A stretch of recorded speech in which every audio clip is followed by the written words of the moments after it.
안녕하세요. 저는 올해 60대 초반의 여자입니다. 이곳에서 제가 겪었던 일들을 이야기하려고 하니 조금 떨리네요. 어느 곳에서도 말하지 않았던 내용인데 여기에서 올라오는 사연들을 들어보니 제 이야기도 여러분들 못지않게 놀라워서 한번 써내려가 봅니다. 최근에 저는 정말 힘든 일을 겪었어요. 살면서 어떻게 이런 나쁜 인간을 만날 수 있을까라는 생각도 많이 했고요. 그렇지만 지금은 그 일들이 모두 정리되었고 아들과 함께 행복하게 살고 있습니다. 원래 제 이야기를 절대 누구한테 하는 성격이 아닌데 저 혼자만 알고 있기에는 너무 놀라워서 여기서 털어놓고 싶었습니다. 다들 저의 이야기를 듣고 많은 조언과 충고 부탁드릴게요. 그럼 저의 사연 시작하겠습니다. 저는 평범하게 남편과 결혼을 했고 슬아의 아들 한 명이 있어요. 결혼 생활 내내 행복했고 저를 사랑해주는 남편과 귀여운 아들까지 있으니 이 행복이 평생 동안 지속되었으면 좋겠다고 생각했죠. 아들은 활발하고 친구들과도 잘 지낼 뿐더러 부모인 저와 남편에게도 잘했어요. 다른 집은 아들만 있으면 딸을 낳고 싶다고 하던데 저희는 그런 생각이 들지 않을 정도로 아들이 애교도 잘 부렸죠. 그래서 이웃 사람들이 제 아들을 보고 칭찬을 많이 해주었습니다. 아이고, 우리 민호는 공부도 잘하고 얼굴도 잘생기고 부모한테도 잘하네. 우리 아들도 딱 민호 밥만큼만 됐으면 좋겠다.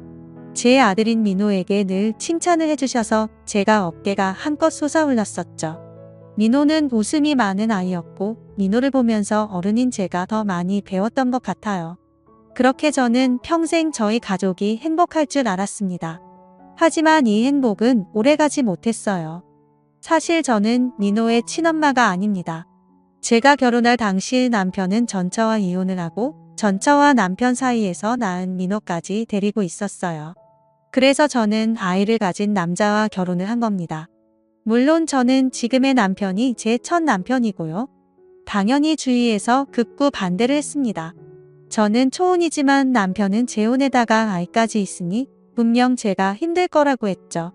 내 아이가 아니라서 모성애도 생기지 않을 거고 전처와 제 남편이 아이 때문에 만날 때마다 제가 맘고생을 많이 할 거라고 걱정해 주더라고요. 하지만 저는 개의치 않았습니다. 사실 민호의 친엄마는 한 번도 본 적이 없지만 남편이 하는 말에 의하면 정말 나쁘고 개념 없는 여자였거든요. 민호를 낳고 한 번도 아이를 돌본 적이 없다고 합니다. 매일 유흥을 즐기고 가족들과 소통도 하지 않았다고 해요. 민호는 그저 그 여자한테 짐작이 불과했고 밖에서는 미혼 여인 척을 하며 젊은 남자들을 만나고 다녔다고 합니다. 결국 참다 못해 이혼을 했고 그 여자는 해외로 떠났다고 해요. 남편은 전처와 이혼한 뒤 한 번도 연락을 한 적이 없다고 합니다. 전처가 민호를 만나고 싶다고 말하지도 않는다고 하더라고요. 남편은 전처 이야기만 하면 그때 생각이 나서 화가 난다면서 자신의 운명의 상대는 저라고 해주었어요. 그래서 저는 절대 남편을 의심할 이유가 없었고 전처가 나타날 가능성이 없다고 생각했습니다. 민호는 제 친자식이 아니긴 하지만 정말 사랑스러웠어요. 다들 저보고 제가 낳은 자식도 아닌데 어떻게 모성애가 생기냐며 신기해했지만 저는 결혼할 때부터 민호가 제 자식 같았고 평생 잘해 주어야겠다고 다짐했어요. 무엇보다 민호가 갓난아기일 때 저와 남편이 결혼하기도 했고 친엄마에 대한 기억이 전혀 없어서 제가 친엄마인 줄 압니다. 굳이 친부모에 대한 이야기는 사춘기가 끝나고 조금씩 말해줄 생각이었어요. 아직은 민호가 그 사실을 알게 되면 혼란스러울 것 같았거든요. 그런데 어느 날이었습니다. 평소와 다름없이 저와 남편은 출근을 했고 민호는 학교를 갔죠. 일하는 도중 갑자기 모르는 번호로 전화가 왔고 아무런 의심 없이 급하게 그 전화를 받았습니다. 그런데 전화기 너머로 들리는 소리는 굉장히 충격적이었어요. 남편분이 지금 교통사고를 당하셔서 응급실에 계시거든요. 지금 당장 병원으로 오세요. 수술 동의도 해주시는 거죠? 너무 다급한 목소리에 저는 너무 놀라 말이 나오지 않았습니다. 분명 아침까지만 해도 해맑게 인사를 하고 출근을 했던 남편이 갑자기 교통사고를 당해 수술대 위에 있다뇨. 정신이 너무 혼미해져서 눈에 초점이 제대로 잡히지 않았고 심장이 미친 듯이 벌렁벌렁거렸습니다. 우선 최대한 빨리 병원으로 달려갔죠. 하지만 제가 이미 병원에 도착했을 때 남편은 충격적인 모습을 하고 있었어요. 바로 침대 위에 누워 머리끝까지 흰 천을 덮고 있었습니다. 남편의 모습을 보고 도저히 믿기지 않았죠. 어떻게 한순간에 사람이 이런 일을 당할 수 있나요? 남편의 그런 모습을 보고 저는 주저앉아 우열을 하고 말았습니다. 당신 이렇게 가면 나 민호랑 둘이서 어떻게 살라고? 제발 제발 눈 떠줘. 저는 눈물이 멈추지 않았고 옆에서 의사는 제 남편에게 사망 선고를 하고 있었습니다. 어느새 아들은 와서 제 옆을 지키고 저를 토닥여 주었어요. 분명 아들도 슬플 텐데 아들은 오히려 목 놓아 우는 저의 등을 토닥여 주었습니다. 저는 울다가 거의 실신을 할 지경이었어요. 그리고 남편의 장례는 거의 아들이 주도를 해서 치렀습니다. 저는 말할 힘도 없었고 몸을 움직일 수도 없었어요.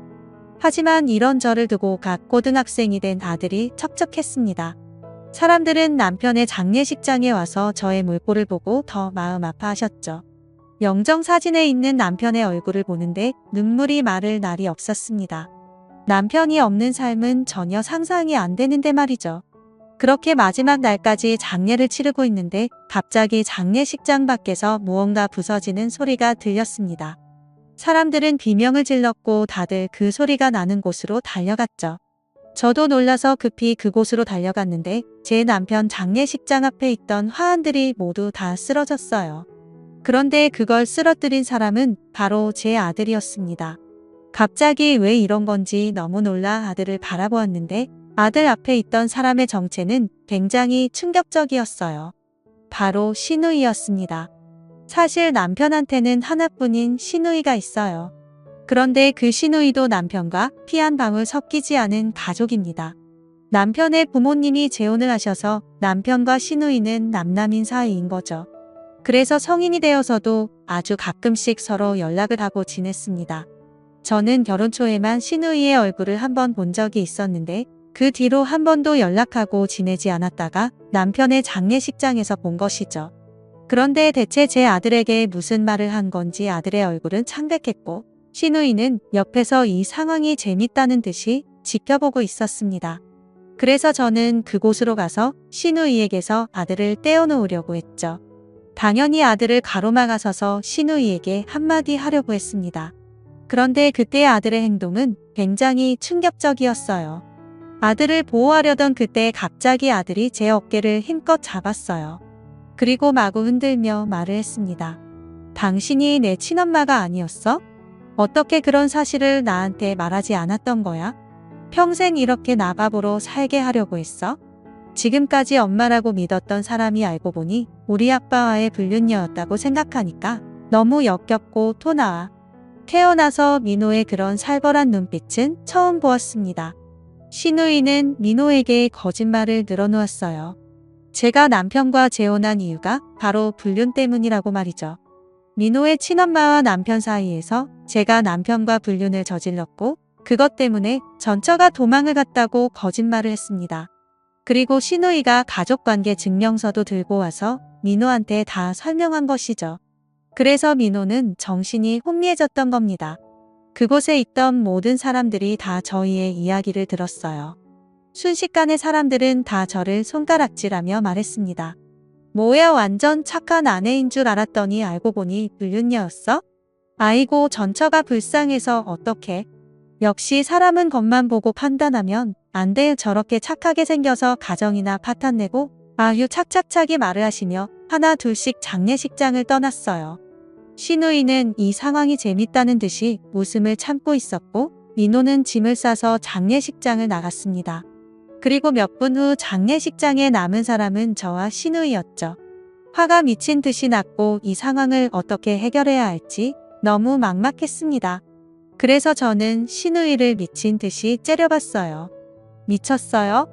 왜 없는 말을 짓거려요? 평생 연락 한 번 없다가 지금에서야 찾아와서 이렇게 거짓말하는 이유가 뭔데요? 당장 민호한테 가서 거짓말이었다고 말해요. 하하 언니도 진짜 웃기다. 내가 지금 가서 사람들한테 제가 거짓말했다고 말할 것 같아요? 제 부탁 딱 한 가지만 들어주면 민호한테 솔직하게 말할게요. 내가 했던 말 다 거짓말이라고요? 부탁이 뭔데요? 오빠 사망보험금 하나도 빠지지 않고 전부 다 제 통장으로 넣어줘요. 그러면 다시는 안 찾아올 거고 민호한테 사실대로 말할게요. 오빠 죽기 전엔 세훈님 몰래 나한테 용돈 보내줬었는데 오빠가 죽으니까 이제 용돈 줄 사람이 없잖아요. 그러니까 사망보험금으로 통치고 앞으로 얼굴 볼 일 만들지 맙시다.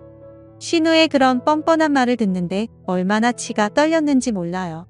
너무 소름 끼쳤고 돈에 환장한 저 여자를 보는데 혐오스러울 정도였습니다. 어쩔 수 없이 저는 눈물을 머금고 남편의 사망보험금을 신우에게 보냈어요. 정말 한 푼도 남기지 않고 모조리 말이죠. 그리고 민호한테 솔직하게 다시 말해달라고 했어요.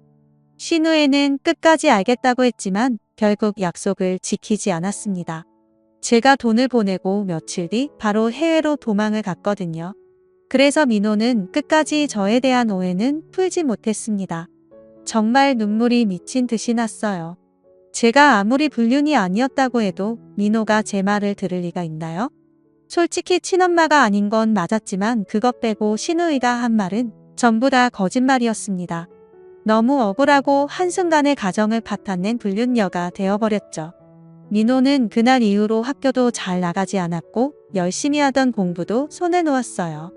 학교에서 사고도 쳐서 자주 불려갔습니다. 예전에 활발하고 친구가 많았던 민호는 사라진 지 오래였죠. 제가 아무리 말해도 민호는 제 말을 믿어주지 않았습니다. 그리고 혼자서 친엄마를 찾겠다며 이리저리 다니는데 마음이 너무 쓰이더라고요. 민호는 포기하지 않았고 저와 한 집에서 같이 살았지만 저를 투명인간 취급했습니다. 확실히 남편이 저희 곁에 없으니 생활이 힘들긴 했어요. 그리고 사망보험금까지 신우애가 몽땅 가져갔으니 저에게 남은 건 없었죠. 결국 제가 벌어서 민호까지 책임져야 했는데 민호가 학교에서 사고까지 치니까 합의금까지 지불하려면 돈이 많이 부족했어요. 어쩔 수 없이 저는 아들을 위해 식당에까지 하며 밥벌이를 했습니다. 아침에 출근해서 새벽까지 일을 하고 집에 돌아왔죠. 파스가 없이는 일상생활이 불가능할 정도였습니다. 그렇게 몇 달이 흘렀어요. 어느 날 만신창이가 된 채로 집에 돌아왔고 방으로 들어가려는 그때 갑자기 민호가 저에게 말을 걸었습니다. 그 일이 있고 나서 한 번도 저에게 말을 걸어본 적이 없는데 말이죠. 저는 너무 놀라 민호를 쳐다보았어요. 그런데 민호는 눈물을 흘리고 있었습니다. 아빠가 돌아가셨을 때도 울지 않았던 민호가 울고 있었어요. 너무 놀라서 말도 나오지 않았죠. 너 왜 그래? 민호야 왜 울어? 학교에서 무슨 일 있었어? 저 친엄마 찾아주세요. 제발 친엄마 찾아서 마음 편히 행복하게 살고 싶어. 제발. 민호는 너무나 간절하게 친부모를 찾고 싶어 했어요. 저는 친엄마가 어떤 사람인지 남편을 통해 들었기에 민호를 보내주고 싶지 않았습니다. 하지만 아이가 이렇게까지 간절하게 원하니 고민이 많이 되더라고요. 그래도 자신을 낳아준 엄마가 보고 싶을 거라는 건 예상했습니다. 혹시 신의회한테라도 물어서 친엄마에 대한 정보를 알아내야 하나 하며 고민했죠. 신의회한테 민호가 친엄마를 보고 싶어 한다며 연락은 우선 남겨놓았고 답장이 오기 전까지는 혼자서 머리를 쥐어짜내며 어떻게 하면 민호와 친엄마를 만나게 해줄 수 있을지 생각했습니다. 그런데 어느 날이었어요. 그날도 퇴근을 하고 지친 몸을 이끌고 집으로 갔습니다. 저희 집 건물 1층에 누군가 서 있더라고요. 한 여자가 모자를 푹 눌러 쓴 채 현관문을 보고 있었습니다. 모르는 사람인 줄 알고 스쳐 지나가려고 한 그때 갑자기 그 여자가 제 팔목을 잡았어요. 혹시 납치라도 당하는 건가 싶어 너무 놀라 소리를 쳤죠. 비명을 지르니 그 여자가 급히 제 입을 막더라고요. 그 여자와 눈이 마주쳤고 저는 한순간에 바로 알아볼 수 있었습니다. 그 여자는 바로 민호의 친엄마였어요. 제 남편의 전처 말입니다. 대체 여긴 어떻게 알고 온 건지 모르겠지만 정말 놀랐어요. 그리고 그 여자는 저에게 말했습니다. 민호 데리러 왔어. 당장 민호 불러. 그런데 그 순간 집에서 갑자기 민호가 나왔어요. 몽둥이 같은 걸 들고 나왔죠. 아마 제 비명 소리를 듣고 나온 것 같았습니다. 그런데 그때 제 입을 막고 있던 민호의 친엄마는 저를 내동댕이 치고 갑자기 민호에게 달려가 민호를 안았어요. 그리고 펑펑 울기 시작했습니다. 그 순간 민호는 자신의 친엄마라는 직감이 왔는지 자신의 친엄마를 안고 같이 울었죠. 엄마 왜 이제 왔어? 내가 엄마 얼마나 보고 싶었는지 알아? 우리 아들 엄마가 많이 늦었지? 이제 엄마랑 같이 아무도 모르는 곳 가서 둘이서 행복하게 살자. 얼른 짐 싸고 내려와. 그 순간 저는 너무 놀랐어요. 민호가 제가 아닌 다른 사람 보고 엄마라고 하는 것도 너무 충격적이었는데 저와 상의도 없이 민호를 데려간다니요. 저는 안고 있는 두 사람을 떼어놓으며 절대 안 된다고 했습니다. 제가 그래도 지금까지 키워왔는데 저와 상의도 없이 데리고 가는 건 아니라고 생각했죠. 그리고 남편 말에 의하면 전처는 모성애도 없고 유흥에 환장한 여자라고 했는데 그런 여자한테 민호를 맡길 수 없었습니다. 하지만 제가 이런 말을 하니 갑자기 무언가 제 얼굴에 내리꽂혔습니다. 바로 그 여자는 제 뺨을 때린 거였어요. 당신 왜 이렇게 뻔뻔해? 내 남편이랑 바람나서 결혼이나 한 주제에 뭐 상이 내가 뺏어간 우리 아들 이제서야 찾아간다고 하는데 내가 뭔데 이래라 저래라야? 우리 민호 너 같은 여자한테서 잘하게 할 수 없으니까 당장 데리고 갈 거야. 아줌마 저도 엄마 따라갈래요.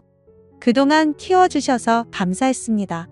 하지만 저는 엄마를 두고 바람 피운 아빠도 싫고 저희 가정을 파탄한 아줌마가 더 미워요.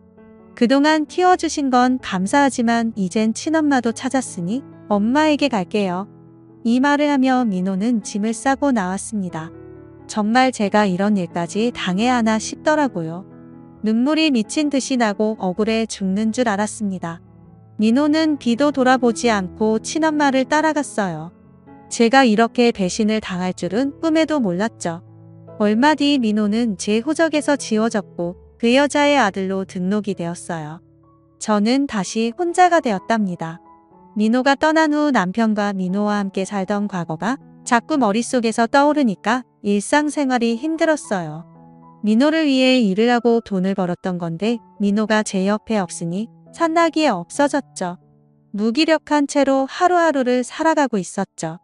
늘 3명이던 집에 저 혼자니까 집에도 들어가기 싫었고 혼자서 그렇게 지냈습니다. 시간이 어떻게 지났는지 모르겠어요. 그동안 민호는 한 번도 연락을 하지 않았고 제가 가끔 연락을 하면 제 연락은 받지 않았죠. 그렇게 살다 보니 어느덧 10년이라는 세월이 흘렀습니다. 10년 동안 저는 일만 했던 것 같아요. 우연히 민호랑 똑같은 이름이나 민호와 비슷하게 생긴 사람을 보면 혹시 민호인가 싶어 한 번 더 쳐다보고 그렇게 되더라고요. 10년 동안 저는 정말 많이 늙었고 남자도 만나지 않았습니다. 민호를 너무 보고 싶었지만 오히려 제가 찾아가는 것이 민폐가 될 것 같아 꼭 참았어요. 그런데 어느 날이었습니다. 여느 때와 다름없이 출근을 했어요. 그런데 회사분들이 생일 축하한다며 케이크도 주고 선물도 주더라고요. 제가 10년 동안 늘 혼자 생일을 보내다 보니 생일이었는지 기억도 나지 않았습니다. 미역국을 안 먹은 지도 꽤 오래되었고요. 그날 회사분들이 생일이니 일찍 퇴근을 하라길래 정말 오랜만에 퇴근 시간에 맞춰 퇴근을 하고 집으로 갔죠. 아무런 생각 없이 현관문 앞으로 갔습니다. 그런데 저희 집 현관문 앞에 누군가 서 있었어요. 덩치 큰 남자 한 명이 서 있길래 도둑인가 싶어 너무 놀랐습니다. 제가 도망치려 하는 그때 갑자기 그 남자는 말을 했어요. 저 민호예요. 민호라는 두 글자를 듣자마자 제 발은 멈췄고 저는 얼굴을 자세히 살폈습니다. 모자를 쓰고 있어서 몰라봤는데 다시 보니 민호가 맞았어요. 10년이라는 세월이 흘렀지만 옛날 얼굴 그대로 있더라고요. 그런데 그때 민호는 갑자기 제 얼굴을 보자마자 울음을 터뜨렸고 갑자기 제 앞에서 무릎을 꿇었습니다. 두 다리를 꿇은 채 저에게 말을 했죠. 제가 정말 잘못했습니다. 키워주신 정도 모르고 바보같이 행동했어요. 너무 늦게 찾아와서 정말 죄송합니다. 민호는 울먹이며 저에게 대뜸 사과를 하기 시작했어요. 너무 놀라서 민호를 이렇게 세우고 집으로 우선 들인 후 이야기를 나누었죠. 10년 동안 정말 보고 싶었던 민호였는데 이렇게 우연히 찾아오니 너무 반갑더라고요. 대체 왜 지금까지 연락이 없다가 이제야 찾아와서 저에게 사과를 하는지 이유가 궁금했습니다. 민호는 꼴이 엉망인 채로 왔었고 우선 따뜻한 차를 내어주며 민호가 자신의 이야기를 꺼낼 때까지 기다려주었죠. 그리고 몇 분 후 민호는 입을 열기 시작했어요. 제 친엄마라며 찾아왔던 그 여자. 다 속셈이 있었어요. 저를 호적에 올리고 자신의 빚을 다 저한테 떠넘길 셈이었더라고요. 그리고 아까 통화하는 걸 몰래 들었는데 지금 엄마가 간암에 걸렸다고 해요. 근데 제 허락도 없이 저한테 간이식 받으려고 하더군요. 그냥 건강검진하러 병원 가자고 했던 건데. 그리고 더 놀라운 사실은 따로 있었어요. 민호의 신장을 이식받은 후 민호를 해외에 팔아넘기려고 했다고 합니다. 어떻게 이런 끔찍한 생각을 할 수 있나요? 민호는 그 사실을 듣고 바로 집에서 뛰쳐나왔다고 해요. 민호 명의로 바뀐 빚들은 어떻게 감당해야 하고 간이식도 강제로 해줘야 할 것 같아서 너무 걱정된다고 했죠. 과거에 저를 떠난 것이 너무 후회된다고 했습니다. 어떻게 자기 아들한테 그런 짓을 벌일 수 있을까요? 민호의 친엄마는 모성애라고는 하나도 없었고 그저 이용할 목적으로 민호를 찾아와 연기를 해가며 민호를 자신의 호적에 등록한 겁니다. 그 여자의 속셈에 너무 소름이 끼쳤어요.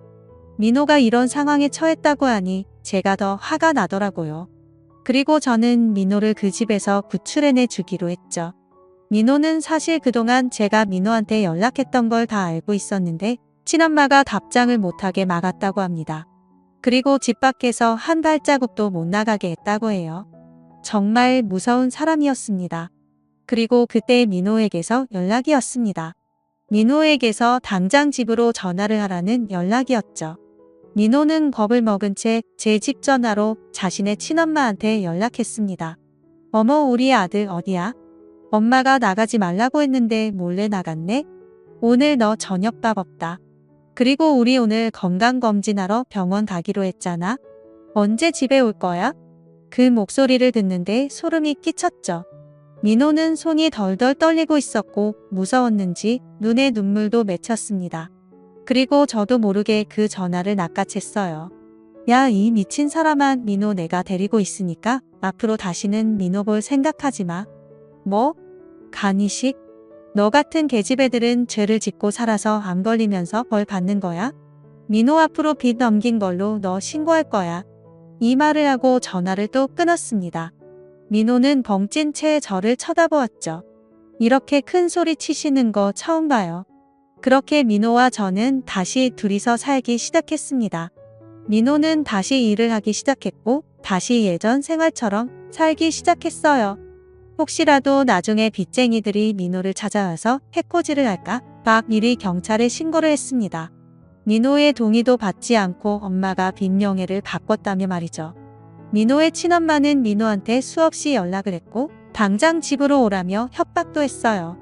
이제 20대 후반인 민호도 자신의 사생활이 있는 건데 그걸 이해해주지 못했습니다. 평생 동안 민호가 아무것도 못하고 자신의 울타리 안에서 지내길 원했죠. 민호 대신 제가 나서서 민호의 방패망 역할을 해주었습니다. 그렇게 몇 달간 살았던 것 같아요. 그동안 민호는 생활비를 벌면서 저희의 생활의 보탬이 되어주었고 저도 오랜만에 집에 민호가 있으니까 기분이 묘하더라고요. 정말 오랫동안 바라던 일이 일어나니 꿈만 같더라고요. 과거엔 10년 동안이나 외롭게 홀로 지냈는데 이젠 그토록 원했던 아들이 생긴 기분이었죠. 하지만 아직 법적으로는 민호는 그 여자의 아들이니 보호자 역할을 해줄 수도 없었습니다. 그런데 어느 날이었어요. 그날도 여느 때와 다름없이 평범한 하루였죠. 하지만 그날 저희는 충격적인 소식을 듣게 되었습니다. 바로 민호의 친엄마가 하늘나라로 갔다는 소식이었죠. 결국 간암이 심해져서 손을 쓸 수도 없게 되었고 결국 눈을 감고 말았다는 연락을 받았습니다. 저와 민호는 너무 놀라 아무것도 할 수 없었어요. 정말 증오하고 싫어하던 사람이었는데 갑자기 이렇게 떠나다니요. 그리고 그 여자가 죽으면 정말 모든 빚이 다 민호한테 전해지는데 말입니다. 장례식장에 가야 할지 말아야 할지도 엄청나게 고민을 했지만 그래도 가야 한다고 생각했어요. 그래서 저와 민호는 그 여자의 장례식장으로 갔습니다. 민호는 자신의 친엄마가 돌아가셨다고 하니 많이 힘들어 보였어요. 장례식장에 가서도 눈에 초점이 없었고 제가 많이 부축해 주었습니다. 그런데 장례식장에서 상주복을 입고 있는 뜻밖의 인물을 보고 말았어요. 저와 민호는 그 여자를 보고 두 눈이 휘둥그레졌죠. 그 사람은 민호의 친엄마의 영정사진 앞에서 오열을 하고 있었습니다. 바로 신우이였어요. 저에게 남편의 사망보험금을 빼앗고 민호한테 거짓말을 한 뒤 해외로 도망간 신우이였습니다. 그렇게 찾으려고 해도 못 찾았는데 왜 민호 친엄마의 장례식장에 와 있는지 이해가 되지 않았죠. 신우이와 민호의 친엄마가 대체 무슨 사이인 건지 납득이 되지 않았습니다. 저와 민호는 신우이의 옆에 갔죠. 그런데 신우이는 저와 민호를 보자마자 달려들었고 냅다 민호의 멱살을 잡으며 말했습니다. 야, 네가 여기가 어디라고 와? 네가 간이식만 해줬어도 우리 언니 안 죽었어. 우리 언니 죽인 사람 바로 너야? 아니, 언니라니요? 어떻게 세상에 이런 일이 일어날 수 있나요? 미친 듯이 혼란스러웠습니다. 장례식장은 난장판이 되었고 사람들이 말리다 못해 결국 경찰까지 불렀어요. 그리고 저희 3명은 경찰서로 가서 조사를 받게 되었죠. 대체 신우이와 민호의 친엄마가 무슨 사이길래 언니라고 하는지 궁금했습니다. 그래도 경찰서 가기 전까지는 저와 재혼하기 전까지는 자신의 새언니였으니까 둘 사이가 돈독해서 그런 줄 알았어요. 그런데 경찰서 가서 신우이의 가족관계 증명서를 보는데 기겁을 하고 말았습니다. 바로 신우이와 민호의 친엄마는 자매 사이였거든요. 남편과 신우이가 전혀 남남 사이인 건 알았지만 이렇게까지 꼬였을 줄은 꿈에도 몰랐습니다. 그리고 두 사람은 계획적으로 사기를 치고 다니고 둘이서 번갈아가며 해외로 도망을 다녔던 거죠. 신우이가 저한테 빼앗아간 남편의 사망보험금도 전부 둘이서 계획한 일이었다고 합니다. 정말 말도 안 되는 소리였죠. 두 사람이 단순히 친한 사이도 아니고 자매 사이라니요. 경찰들도 이렇게 가족 단위로 사기를 치고 다니는 사람은 처음이라고 합니다. 그런데 신우이는 경찰서에 와서도 정신을 차리지 못했고 자기 언니 살려내라며 펑펑 울었죠. 저와 민호가 그 두 사람에게 당했던 모든 일들이 다 계획적이었다고 생각하니까 화가 미친 듯이 나더라고요. 그래서 저희는 신우이를 고소했고 법대로 하기로 했습니다. 뿐만 아니라 민호를 저의 아들로 다시 입양을 하기로 했죠. 그리고 죽기 전 민호 앞으로 빈명예를 바꾸어 놓은 것도 다 신우이 명의로 바꾸었습니다. 친엄마가 자신의 자식한테 이럴 순 없잖아요. 엄마 같지도 않은 사람이었습니다. 그리고 모든 상황이 다 종료된 후 저희는 앞으로 새 출발을 하기로 했어요. 과거에 있었던 일들은 다 잊고 다시 둘이서 행복하게 살기로 했습니다. 이 상황에 남편이 있었다면 얼마나 좋을까요? 저와 민호를 괴롭히고 못살게 굴었던 사람들이 알고 보니 자매라고 하시면 믿어지시나요? 저는 아직도 저와 민호가 겪었던 일들만 생각하면 소름이 끼칩니다. 둘은 절대 자매가 아닌 척 경기를 해왔던 거니 말이죠.